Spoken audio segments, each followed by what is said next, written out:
Welcome to my attic turned recording studio, thanks to the amazing magical powers of my husband.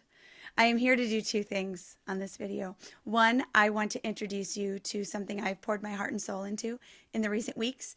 It's an Advent retreat. It's something you can purchase and download, take with you to a quiet place. If you are uncomfortable at Christmas or you love Christmas and this season, maybe it finds you grieving or it finds you hopeful. It finds you full of loss or full of new life. However you come, Advent is for everyone. And the retreat I have created is a way for you to make space, however you come this season, to meet with God. And the second thing I want to do is introduce the essence of that retreat through a poem that I want to perform for you. I'm dedicating this poem to my grandfather. He died 3 years ago, the day that I will be posting this video on December 10th.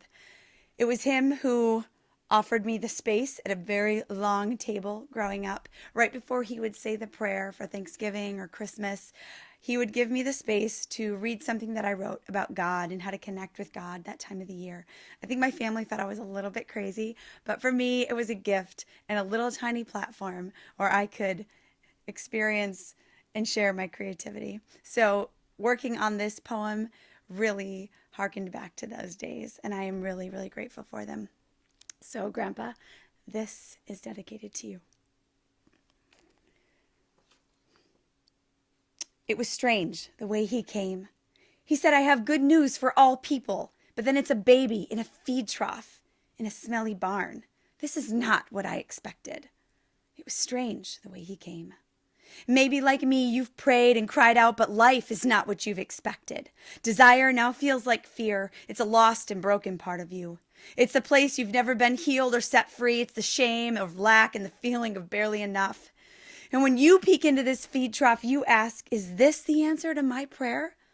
Is this your good news? It was strange the way he came. Maybe you have broken relationships, a gravesite, an empty home, or an empty womb. There's a diagnosis, a job that doesn't provide the relational connection you long for that simply isn't there. You're past your prime and full of regret. Injustice just keeps knocking on your door. And this is not how you thought life would be. It was strange the way he came. But what if, like birth, it's the fullness of time, and those pains are signs that something wants to be birthed inside of you? So instead of wasting your energy to fight the realities of life, you go inside to your own soul. You listen to the pains and realize it's time. So like a woman about to give birth, you get away to a private place. You breathe and you let go and you open up through an unlikely birth canal.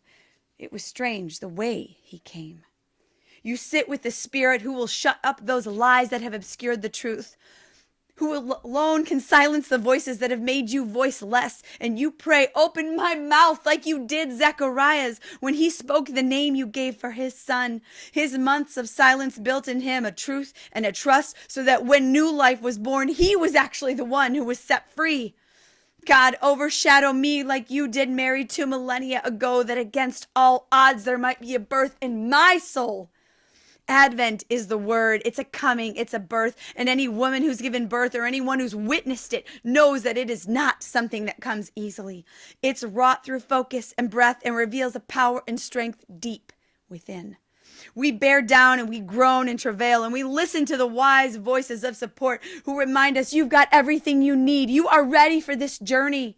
Even for those who are cut open to give birth, lying on that table, arms outstretched like a cross, I submit to the surgeon's knife. Cut me open so that new life can enter through my wound. If your life doesn't look like a place that could birth something new, I have good news. It's Advent, my friends, and new life is coming in the unlikeliest of places. If you're starving for something that satiates your hunger, if you want to fill the season with a heart of wonder rather than a heart that's wandering, when that last gift is open on Christmas morning and you want the gift of life living in your soul rather than the emptiness of it all being over, come to the feed trough. Good news is lying in the hay waiting for you. Awake your soul. It's not for someone else. It's for you. It's for the grieving, the uncertain, the longing soul. I hear it. Blessed are those who weep, mourn, hunger, thirst. Like Mary sang, he has filled the hungry with good things. If your life doesn't look like what you thought it would, welcome to the stable. Get away in the quiet with your soul and let the Holy Spirit overshadow you. In the uncomfortable silence, let truth and trust build. You have everything you need. You are ready for this journey. Welcome to the feed trough that holds the hopes of the world. A birth is ready to happen in your unlikeliest of places, my friend. It's Advent, and it was strange the way he came.